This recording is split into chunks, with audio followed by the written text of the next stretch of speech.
اس فکر اور اس پریشانی میں کہ وہ عمر جس کا زمین اور حکومت کا چپا چپا عدل بولتا تھا، اور وہ اتنا ڈر رہے تھے، زندگی میں اتنا روتے تھے کہ یہ نشان پہ گئے تھے، اتنی حکومت ہو، اتنا سب کچھ ہو، لیکن ڈر اور خوف کی وجہ سے روتے ہو۔ آج ہم اور تم کتنا ڈرتے ہیں۔ حضرت سیدنا عمر رضی اللہ تعالیٰ عنہ نے مزید وصیت فرمائی اپنے بیٹے کو کہ جب تم روضہ رسول کے پاس جانا تو ام المومنین سے کہنا کہ آپ کا بیٹا عمر جو ہے یہ اجازت مانگتا ہے، ہو سکتا ہے کہ میری زندگی میں امیر المومنین ہوتے ہوئے انہوں نے میری حیا کی وجہ سے تمہیں اقرار اور ہاں کر دی ہو، اگر اجازت دیں تو اندر دفن کرنا۔ آپ حضرات کے سامنے صرف شہادت سیدنا عمر فاروق کی ایک جھلک پیش کرنے لگا کہ جب ملعون ابو لولو فیروز خبیث نے فجر کی نماز میں قرات پڑھتے ہوئے حضرت سیدنا عمر خلیفہ دوم امیر المومنین آپ کو خنجر مارا تو وہ زخم اتنا گہرا تھا کہ اس زخم کی مرہم پٹی کے لیے، ٹھیک کرنے کے لیے جب طبیب کو بلایا گیا تو اس طبیب نے آپ کا زخم دیکھا اور آپ کو ہلدی اور دودھ پلایا گیا تو آپ کی پسلیوں سے وہ دودھ بہنے لگا۔ جب اس نے یہ صورتحال دیکھی تو اس نے کہا کہ سیدنا عمر فاروق کو کہ امیر المومنین آپ وصیت فرما دیں۔ تو حضرت سیدنا عمر فاروق رضی اللہ تعالی عنہ نے اپنے بیٹے حضرت عبداللہ بن عمر کو بلایا اور حضرت عبداللہ بن عمر سے کہا کہ حذیفہ بن الیمان کو بلا کر لاؤ۔ حضرت حذیفہ بن الیمان تشریف لائے تو حضرت عمر رضی اللہ تعالی عنہ نے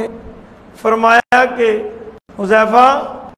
تمہیں رسول اللہ صلی اللہ علیہ وسلم نے منافقین کی ایک لسٹ دی تھی، تو میں تجھے اللہ کی قسم دلاتا ہوں کہ تم بتاؤ کہ اس میں میرا نام رسول اللہ نے فرمایا ہے۔ تو حضرت حذیفہ کی آنکھوں میں آنسو آ گئے۔ اور پھر کیا ہے، آپ نے کہا کہ یہ تو رسول اللہ صلی اللہ علیہ وسلم نے مجھے جو فرمایا ہے یہ میرے پاس ایک راز ہے۔ تو سیدنا امیر المومنین حضرت عمر رضی اللہ تعالی عنہ نے حضرت حذیفہ سے کہا کہ تجھے اللہ کا واسطہ ہے کہ تم مجھے بتاؤ کہ اس لسٹ میں جو منافقین کی تمہیں رسول اللہ صلی اللہ علیہ وسلم نے دی اور بتایا میرا نام موجود ہے؟ تو حضرت حذیفہ کہتے ہیں امیر المومنین یہ تو رسول اللہ کا راز تھا، لیکن آپ کی ہچکیاں بند گئی اور روتے ہوئے کہنے لگے کہ آپ کا نام رسول اللہ نے منافقین میں نہیں دیا۔ جب حضرت عمر نے یہ بات سنی تو پھر آپ نے حضرت عبداللہ بن عمر کو کہا کہ جاؤ اماں عائشہ کے پاس اور جا کر ان کو عرض کرو کہ آپ کا بیٹا، امیر المومنین نہیں کہنا، آپ کا بیٹا اپنے دوستوں کے اور حضور کے اور سیدنا ابو بکر صدیق کے پہلو میں دفن ہونے کی اجازت چاہتا ہے۔ سبحان اللہ۔ تو جب حضرت سیدنا عبداللہ بن عمر رضی اللہ تعالی عنہ حضرت اماں عائشہ صدیقہ کے پاس پہنچے اور ان کو اپنے والد بزرگوار کا جو پیغام تھا وہ پیش کیا تو حضرت اماں عائشہ صدیقہ رضی اللہ تعالی عنہا فرماتی ہیں کہ یہ تو میں نے اپنے لیے جگہ رکھی تھی، لیکن عمر نے سوال ہے تو عمر کو اجازت ہے۔ آپ بڑی فرحت اور مسرت کے ساتھ واپسی جب تشریف لائے تو دیکھا کہ حضرت سیدنا عمر فاروق رضی اللہ تعالی عنہ کا چہرہ مبارک زمین پر پڑا ہوا تھا، آپ کے گال مبارک سے مٹی لگ رہی تھی، تو آپ نے فوری اپنے والد کو اٹھایا، امیر المومنین کو اٹھایا اور اپنے جو دو زانو ہیں اس کے اوپر رکھ لیا اور رکھ کر چہرہ صاف کرنے لگے۔ تو حضرت عمر نے کہا کہ کیوں نہیں تم میرا چہرہ زمین پر رہنے دیتے، کیا ہی بات ہے کہ ایسا نہ ہو کہ اللہ تعالیٰ مجھے کہیں بخشے نہ۔ اس فکر اور اس پریشانی میں کہ وہ عمر جس کا زمین اور حکومت کا چپا چپا عدل بولتا تھا اور وہ اتنا ڈر رہے تھے، آج ہم اور تم کتنا ڈرتے ہیں۔ اور حضرت عبداللہ بن عمر کو کہا کہ تمہیں میری یہ وصیت ہے کہ اگر حذیفہ بن الیمان جو ہے میرے جنازے میں آئیں تو مجھے رسول اللہ کے روضے کی طرف لے جانا۔ حضرت عبداللہ بن عمر فرماتے ہیں کہ میں سیدنا عمر کے جنازے میں دیکھتا رہا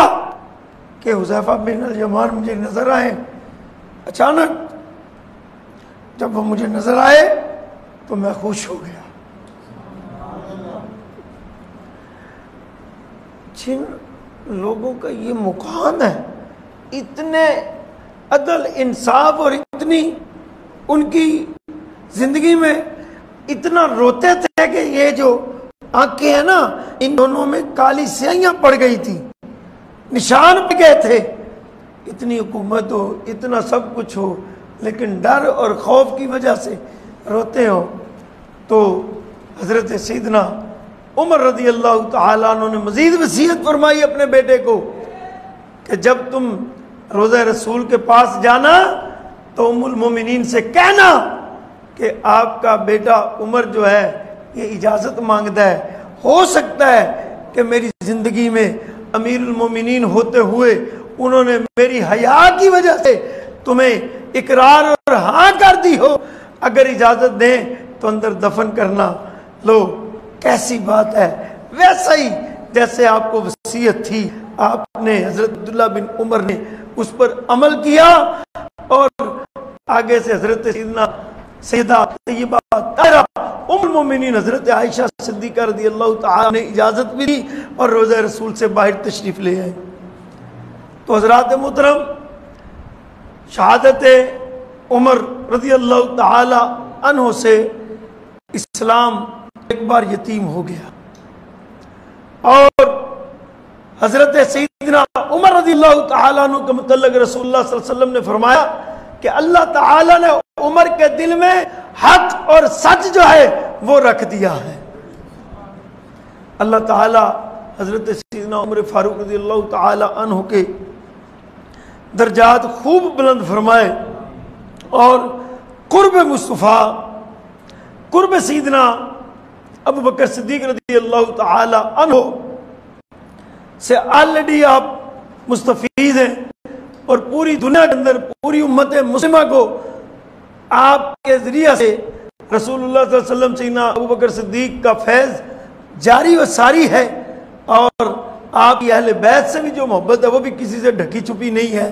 کہ ایک موقع آیا کہ حضرت عبداللہ بن عمر کو حضرت امام حسین نے کہہ دیا کہ تم تو ہمارے غلام کے بیٹے ہو، تو وہ غصہ کر کے، بچپن کا زمانہ تھا، حضرت عمر کے پاس چلے گئے اور جا کر یہ واقعہ بیان کیا اور کہنے لگے، تو حضرت عمر نے کہا جاؤ فوری ان سے لکھوا کے لے آؤ کہ عمر کو اپنی غلامی میں قبول کرتے ہیں تو میری بخشش کے لیے کل یہ رکا ہی کافی ہوگا۔ اور فرمایا کہ جب میں دنیا سے جاؤں تو یہ رکا میرے ساتھ دفن کر دینا۔ وہ عمر حضرت امام حسن سے، امام حسین سے، اہل بیت سے کس حد درجہ کی محبت فرماتے ہوں گے، کس حد درجہ کی محبت کا آپ کا رویہ رہا ہوگا۔ آپ نے حضور نبی صلی اللہ علیہ وسلم کی آل کے جو وظائف مقرر کیے تھے وہ بھی آپ سب کے سامنے آپ کو معلوم ہونا چاہیے کہ اچھے وظائف تھے جن سے اچھا گزر اوقات ہوتا تھا۔ تو حضرات محترم، آج کل ہمارے ہاں میں جو اہل بیت اور اصحاب میں فرق ڈالا جاتا ہے، ایسا فرق اسلام میں کہیں نہیں تھا۔ اللہ تعالیٰ ہمیں محبت اہل بیت بھی عطا فرمائے اور محبت حضرت سیدنا عمر فاروق، سیدنا ابو بکر صدیق اور صحابہ کی خوب خوب دل میں عطا فرمائے اور اس سے ہمارے ایمان بھی تازہ فرمائے۔